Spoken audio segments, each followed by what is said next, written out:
উঠে আর কোনো কাজ করে রে। দারুণ আনন্দ হচ্ছে আমার। তুমি কে দেখাতে চোখ ফুলিয়ে দিলে। প্রধানের বিদায়, নতুনের আগমন, এ তো কালের নিয়ম, সময়ের নিয়ম। ফাঁকা হয়ে গেছে জায়গাটা। ফ্রিজটার উপর আমরা এইভাবে অত্যাচার করতাম। আমাদের প্রচন্ড ভালোবাসার ফ্রিজটা। ফ্রিজ পরিষ্কার করতে গিয়ে আমার বাবা ঘেমে নিজেই পরিষ্কার হয়ে গেছে, স্নান করে গেছে। আজ আমরা প্রথমবার বানাবো আমাদের নতুন মেশিনে। বাকিটা জানি না কি হবে, যা হবে খেয়ে নেবো। নতুন আলমারি ফ্রিজ থেকে বরফ নেব। চারপাশে পরিবেশ এমন নিস্তব্ধ, আর আমরা এমন আস্তে আস্তে কাজগুলো করছি যেন আমরা কোনো চুরি করে কিছু করছি। সত্যি কথা বল, আমার বাঁ তো শোনাচ্ছে। এদি গলায় ভাত, দিদি গলায় ভাত। আমি বললাম যে অল্প করে সানস্ক্রিন মেখে বিচের উপর উড়ে পড়ে গেছে। সকাল সকাল উঠেই আমার মা সাজাতে শুরু করে দিয়েছে। ঘুম থেকে উঠে আর কোনো কাজ করে রে। টুকটুক টুকটুক করে আগে এটাতে চলে এসেছে, এটা সাজাচ্ছে। কেমন আনন্দ হচ্ছে। দারুণ আনন্দ হচ্ছে আমার। মা বলছে এত জিনিস বাবা ধরবে। এত জায়গা আমার ভেতরে, হ্যাঁ এত জায়গা আমার কোনদিন পাইনি। আমি গুজে গুজে মাল রাখতাম। এখন প্রচুর জায়গা, প্রচুর জায়গা, প্রচুর। আমার মা সকাল থেকে খালি গুছিয়ে যাচ্ছে, কেঁদে যাচ্ছে, আর এক কথা তোরা অনেক বড়। তুমি কে দেখাতে চোখ ফুলিয়ে দিলে। আমার এত ভালো লাগে ভেতর থেকে। আমার খালি কান্না পাচ্ছে যে আমার মেয়েরা আমার স্বপ্ন পূরণ করে দিবে। আমার বহু দিনকার শখ। এটা বাবা কিনে দিয়েছিল আমার শখের জন্য। সময় ছিল, যখন আমাদের মামার বাড়িতে ফ্রিজ ছিল না, এসে তো দূর হস্ত, আমাদের একটা সাবমার্সেলই ছিল না। আমার দুদুর 12 মাস হাত পা জ্বালা করতে, হ্যাঁ, দিয়ে দুদু সবসময় দুপুরবেলা ভিজে গামছাটাকে ভিজিয়ে পায়ের মধ্যে জড়িয়ে রাখতো। মা তখন সপ্তাহে শনি রবিবার যেত, শনিবার দিন যেত, রবিবার দিন থেকে আবার সোমবার দিন ফিরে আসতো।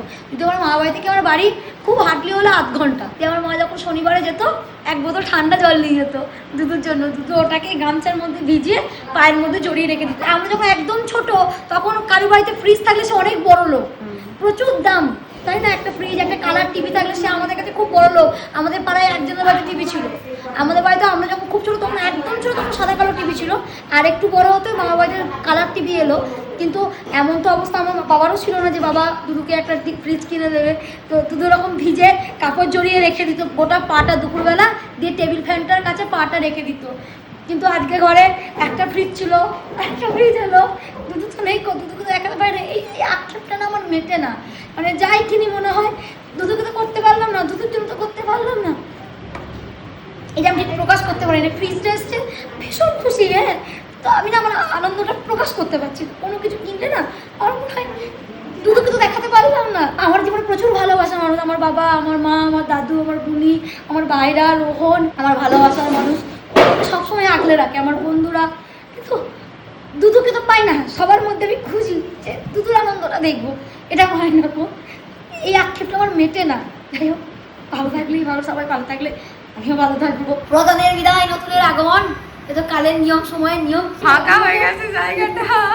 ওই ফ্রিজটা মেইনলি প্রবলেম হতো যখন কোনো একটা জিনিসের নিতে পারবে 10 কিলো, তার উপর আমরা 20 কিলো চাপিয়ে দিচ্ছি। অটোমেটিক পারবে না, তার দোষ নয়, সেটা আমাদের দোষ। ফ্রিজটার উপর আমরা এইভাবে অত্যাচার করতাম। তো ওই জন্য আমাদের এই নতুন ফ্রিজটা নেওয়ার, মায়ের একটা স্বপ্ন ছিল এরকম একটা ফ্রিজ নেওয়া। তো ফ্রিজটা আমরা কোনো জায়গায় বিক্রি করতে চাইছিলাম না, কিন্তু ঘরের মধ্যেও তো একটা কারেন্টেরও তো ব্যাপার থাকে। অত কারেন্ট পূর্বে দুটো ফ্রিজ থাকে, দুটো ফ্রিজ ইউজ হবে। আর ফ্রিজটা যদি বসিয়ে রেখে দিই তাহলে ফ্রিজটা খারাপ হয়ে যাবে। এবার বিক্রি করলে আমাকে 2 থেকে 3 হাজার টাকা দেবে, সত্যি কথা। পুরোনো জিনিসে এর থেকে বেশি ইলেকট্রিক জিনিসের দাম দেবে না। ওই জন্য আমরা টিভিটাকেও বিক্রি করিনি। টিভিটার সময় মনটা পড়ছিল, হ্যাঁ, ওটা জগৎ কাকাকে দিয়ে দিয়েছি যে টিভিটা তো জগৎ কাকার কাছে থাকবে। এগুলো তো খুব একটু একটু করে বাবা কষ্ট করে করে কিনেছিল, ফ্রিজ, টিভি। আজ থেকে প্রায় সব প্রায় 15-16 বছর আগে কেনা। এবার আজকের যুগ ধরলে হবে না, 15-16 বছর মানে অনেক কটা বছর আগে।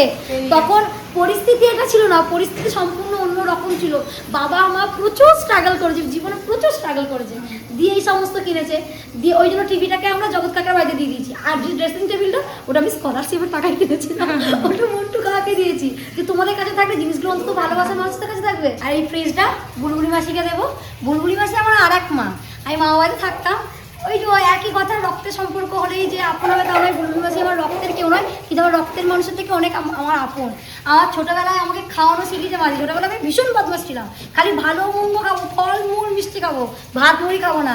মাসি মায়ের মুখে শোনা, মাসি কোলে কোলে করে গোটা পাড়া ঘুরিয়ে আমাকে খাওয়াতো। মানে এইভাবে মাসি আমাকে মানুষ করেছে ছোটোবেলাটা, একদম ভাত মুড়ি খাওয়ানো থেকে শুরু করে। তো মাসিকে আমি ভীষণ ভালোবাসি। তো এই ফ্রিজটা অন্য কাউকে দিয়ে বা বিক্রি করে কিছু লাভ নাই। তাই বললাম যে মাসির মেসোমশাই আমাদের ছিল 2-3 বছর হলো চলে গেছে, ভাই আছে, ভাই পড়াশোনা করছে, চাকরির জন্য প্রিপারেশন নিচ্ছে। তো মাসি 12 মাস ইনসুলিন চলে পাড়ার বাড়িতে, মাসিকে ইনসুলিন এগুলো রাখতে হয় যেহেতু ঠান্ডা করার ব্যাপার থাকে। তো মাসি পুজো এসে বলছিল যে একটা পুরোনো ফ্রিজ কিনবে, দিয়ে আমি আমাদের যখন নেওয়াই হলো ওই জিনিসটা তো আমরা বিক্রি করে দিতাম, তাহলে মাসিকে বিক্রি করার কিছু নেই, মাসি নিয়ে যাক, মাসি ব্যবহার করুক। আমাদের প্রচন্ড ভালোবাসার ফ্রিজটা বিক্রি করার থেকে মাসির কাছে থাক, ভালো থাকুক জিনিসটা, মাসিরও ব্যবহার লাগুক, আর আমরা মাসি বাড়ি যখন যাবো দেখতে পাবো ফ্রিজটা। সেই কারণে আমি বাবা বুনি মিলে সিদ্ধান্ত নিয়েছি যে মাসিকে দেবো। মাসিকে ফোনও করেছিলাম যে তাহলে ভাইকে মোটর ভ্যান নিয়ে পাঠাও, বাবা ফ্রিজটা পরিষ্কার করে রাখছে, ফ্রিজ পরিষ্কারই আছে, তবু ওপরটা একটুখানি যা একটু ইয়ে আছে ওটা করে দিচ্ছে, তাহলে ভাই এসে ফ্রিজটা নিয়ে যাচ্ছে। বাবা এটা সুন্দরভাবে এখন পরিষ্কার করে দিচ্ছে, তবে মাসিকে দিচ্ছি বলে এখানে শো অফের কোনো কিছু নেই, সুন্দর একটা স্মৃতি, সুন্দর স্মৃতি পাতায় আজীবন থেকে যাক, এইটুকুই চাই। ফ্রিজের ভিতরের ওই বক্সগুলোকে দিদি এবার পরিষ্কার করছে। ফ্রিজ পরিষ্কার করতে গিয়ে আমার বাবা ঘেমে নিজেই পরিষ্কার হয়ে গেছে, স্নান করে গেছে। এগুলোকে ভালো করে ধুয়ে এখন রোদে শুকাতে দেওয়া হয়েছে। বাবা একদম ঝকঝকে তাকতাকে করে পরিষ্কার করে দিয়েছে। নিখুঁত কাজে রোদে দাঁড়িয়ে হ্যাঁ। মাছ থেকে বলছে ছাওয়াই নিচে, বাবা বলছে আবার বারান্দায় তুলবো, একদম সুন্দর ঝকঝকে তক্তকে করে দিয়েছে, খুব খুব সুন্দর সুন্দর হয়েছে। হয়েছে। আজ আমরা প্রথমবার বানাবো আমাদের নতুন মেশিনে ফ্রেঞ্চ ফ্রাই। অনেকটা আসতে বলছি কারণ দুপুরবেলা মা বাবা ঘুমাচ্ছে, দরজা টেনে কিন্তু আমাদের হয়েছে ধৈর্য নেই, বানিয়ে এখনই দেখবো কেমন হয়। মা জানতে পারলে এই ভাত খেয়ে উঠলাম, মা আর বাবা ভাত খেয়ে নিয়েছে, আমরা তিনজন এই ভাত খেলাম। মা জানতে পারে না উদুম উদুম উদুম দেবে, দরজার মাথার ঘর লাগিয়ে এসেছি। সবার আগে কি করতে হবে, সবার আগে আলুগুলো মোটামোটা করে কেটে নিয়েছি। বাপু এটা ফ্রেঞ্চ ফ্রাই নাকি জানি না, আমরা আলু ভাজা ব্যাপারটা হচ্ছে এটি বাড়িতে এসেছে, হ্যাঁ যদি এটা করতে হবে, এটিকে নিয়ে তো আমাদের একটুখানি নাড়াচাড়া করতে যে হবে। এলো একটু আপ্যায়ন করতে হবে না, এলাম আর রেখে দিলাম, তাই আপ্যায়ন করছি। আজ এজন্য আমরা কুটকাও শুরু করি। এটা কি করে জানে, রোহন বললো নাকি এইভাবে ফ্রেঞ্চ ফ্রাই বানায়, আমরা এইভাবে তো আলু ভাজাও বানাই, কিন্তু এটা কম তেল লাগবে। ব্যাপারটা হচ্ছে এই আলু ভাজায় আমরা বেসন দিই না, এটাই বেসন দেবো, বাকিটা জানি না কি হবে, যা হবে খেয়ে নেবো। প্রথমে দিদি যেটা করছে সেটা হচ্ছে আলুগুলোকে সুন্দর করে কেটে রাখছে। এই আলুগুলো ঠান্ডা জলে দিয়ে যাবে, ফ্রিজ থেকে বরফ দেওয়া জল বার কর, নতুন ফ্রিজের বরফ নেবো আমরা, এই প্রথম ইউজ করবো। বার কর দেখ বরফ জমেছে নাকি দেখ। মাকে আজকে বলছি মা বরফ জমেছে, মা বলছে না এখনো জমেনি দেখ তো। দিয়ে যখন আমি ফ্রিজটা খুলে বরফের ওই ডিব্বাগুলো দেখছি দেখি ফাঁকা, আমি জল দাওনি, বলছি না জল দিতে হবে, এমনি বরফ হয়ে যাবে, এমনি বরফ হয়, বলছি না এই তো দামি ফ্রিজ, এমনি বরফ হবে না, জলটা না দিলে বরফটা হবে কি করে? দিয়ে আবার তারপর জল দিয়ে বললাম নতুন আলমারি ফ্রিজ থেকে বরফ নেব। মনে হচ্ছে দিদি আলুগুলোকে পিসগুলোকে বড় বড় কর, তোকে একটু বড় বড় আলু নিতে হতো, ছোট ছোট আলু ফ্রেঞ্চ ফ্রাই বড় বড় আলু হয়, সিরিজ আলুগুলো বড় বড়, এই সাইজটা ঠিক আছে, এই সাইজের মতো আনতে হতো সবকটা। ঠিক আছে এটা হয়ে গেছে, খেয়ে নেবো। আনন্দটা হচ্ছে নতুন মেশিনে নতুন কিছু প্রথমবার করব, নতুন ফ্রিজে বরফ আবার নতুন মেশিনে করা, আনন্দই আলাদা। কি কি লাগবে? বেসন লাগবে, ময়দা লাগবে, আর চাট মশলা লাগবে, আর ধনে লাগবে। এত কিছু কোথায় খুঁজে পাবো? বেসনটা খুঁজে পেয়েছি, গোলমরিচের গুঁড়ো, লঙ্কার গুঁড়ো। বেসন দিচ্ছি আর ময়দা নেই, আটা দেবো। কতটা লাগবে? বেসন আর আটা দিয়ে করলেও হবে। এখন বেসন আর আটার মধ্যে ভালো কষা করবো, ময়দা নেই, ময়দা বলে আমরা আটা দিচ্ছি। এটা একসময় লাগবে তো? ওদের মতো মতো ব্যাস ব্যাস। আমি মানছি যে আমার দিদিও আলু ভাজা খেতে ভালোবাসে, কিন্তু আমি তো আমার দিদির থেকেও বেশি ভালোবাসি। দিদি যে পরিমাণ লঙ্কার গুঁড়ো আর গোলমরিচের গুঁড়ো দিয়েছে আমি খেতে পারবো না, সব কটা ওই খাবে, ওর নাকি আবার পেটের রোগ। চারপাশের পরিবেশ এমন নিস্তব্ধ আর আমরা এমন আস্তে আস্তে কাজগুলো করছি যেন আমরা কোনো চুরি করে কিছু করছি। এবার এদের মধ্যে সব ভালোবাসা হয়ে গেছে, এবার এই ভালোবাসাটা যাবে আলুর সাথে ভালোবাসা করতে। আমি এখন বার করতে বসেছি চাট মশলা। বলছি একটু কাসুরি মেথি দিবি, এখন তেঁতুল দিবি, টক টক হবে। হ্যাঁ যা খুশি দিবি। তেঁতুল দেওয়া যায় না টক টক হবে খেতে। সুজি দিবি, সুজি সুজি দেয় না দাদা, হয়ে গেল আজকে। তেঁতুল দিলে টক টক হবে। চাট মশলা খুঁজে পেয়েছি না, আজকে হয়ে গেল ফ্রেঞ্চ ফ্রাই। চাট মশলা দিয়ে চানা চাট একই, সবই তো চল একই। জানি না এই কেমন আলু ভাজা হচ্ছে, এর মধ্যে এখন আবার আম তেল যাবে। রোহন বলছে রান্না ওইভাবে হয় না, যে একটা এটাই আম, পারফেক্ট হ্যাঁ। হতে হবে, যা খুশি তাই দিয়ে দাও। একটা আম দিয়ে আর একটুখানি তেল না দিই। আম আম তো খাবি না। এই তেল দেবো না, তেল দেবো না বলে চামচ চলে গেল। তেল দেবো না, মশলা একটু মশলা, তেল ছিল না, তেল ছিল না, তেল ছিল না। চটকানি ভালো করে চাট মশলা একটু সর্ষের তেল দিতে হবে, একটু চাট মশলা মানে তেল দিতে হবে। আমি বললাম তাহলে সর্ষের তেল আছে কিন্তু চাট মশলা নেই, কিন্তু আমের তেল, আম তেলটা মা হেভি দিয়ে মা বানিয়েছে, তাহলে ওই আম মশলার সঙ্গে যেটুকু তেল আসবে ওইটুকু দিয়ে মাখিয়ে নিয়েছে। যতটা তোর মাখতে ইন্টারেস্ট খাবি বলে তার থেকে বেশি চটকাতে পারবি, এই জন্য সেটা করে দেবো। এটা চামচ দিয়ে হয়ে যেত, হাত ধুয়েছিস? হাতের ভালোবাসার এটা, হাতের জাদু। হাত ধুয়েছে? হ্যাঁ হাত দিয়েছে। তুই যা, সত্যি কথা বল। ছি, আমার বাঁ হাতটা সমাচ্ছে। কালারটা কিন্তু দারুণ এইটা এসেছে। মনে হচ্ছে লেফটের ফুড বানানো। দিদির গলায় গেঞ্জি বাড়িয়ে দিচ্ছে। এদি গলায় বাঁধ, দিদি গলায় বাঁধ। বলছে আমাকে ডাক্তার খানা কেন নিয়ে গেছিস? আমাকে এইসব করে খাওয়া সুস্থ হয়ে যাবো। এখানে জোয়ানও দিয়ে দিল, যা খুশি। আর সব থেকে বড় কথা, এই প্রথমবার এটার রেসিপি আমরা দেখিনি, নিজেদের মন যা চাইছে আমরা তাই করে যাচ্ছি। ফোনে কিছু দেখিনি, বলছি একটু হলুদ, এভাবে হলুদ করতে গুঁড়ো? হবে, ওভাবে করতে হবে, কিচ্ছু দেখিনি, যা মন চাইছে তাই করে যাচ্ছি। হলুদ দিয়ে তত রংটা আসবে। পাইছি লেবু গালা, এবার লেবুটাকে ভালো করে চটকু মুটকু করবো। হ্যাঁ, প্রচুর রস বেরোচ্ছে। বলছি এত কিছু দিলে ফ্রাই হয় তো। এবার জল থেকে আলু চলে যাচ্ছে মশলার সাথে ভালোবাসা করতে। দেখতে কি সুন্দর হয়েছে। মশলা কি কম হয়ে গেল নাকি? ও বেশি মশলা দেবে।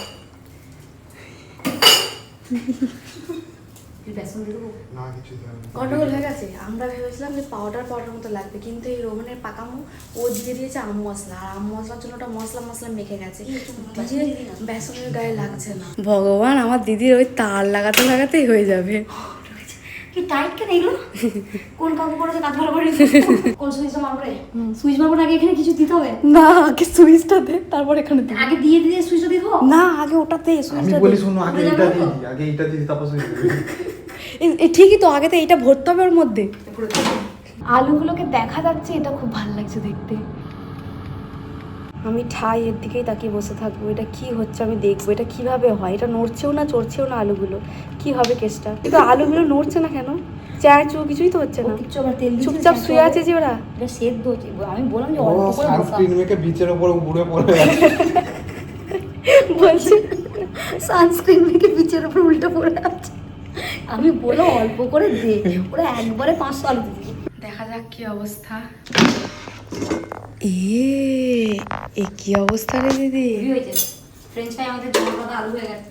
বাবা, ফ্রেঞ্চ ফ্রাই তো আমাদের জমে কাদা বললাম আলু। না, আমি যে এগুলো শুকনো শুকনো দিতে হতো, তোরা আমার কথা শুনলি দুজনে মিলে। আমি তো তোদের হেল্পার, তোরা যা ওগুলো কাছাকাছি তোর জন্য দিয়ে হলো। ফ্রেঞ্চ ফ্রাই আমাদের কাদা ফ্রাই হয়ে গেছে এখন। আজ আমাদের মেনু কাদা ফ্রাই।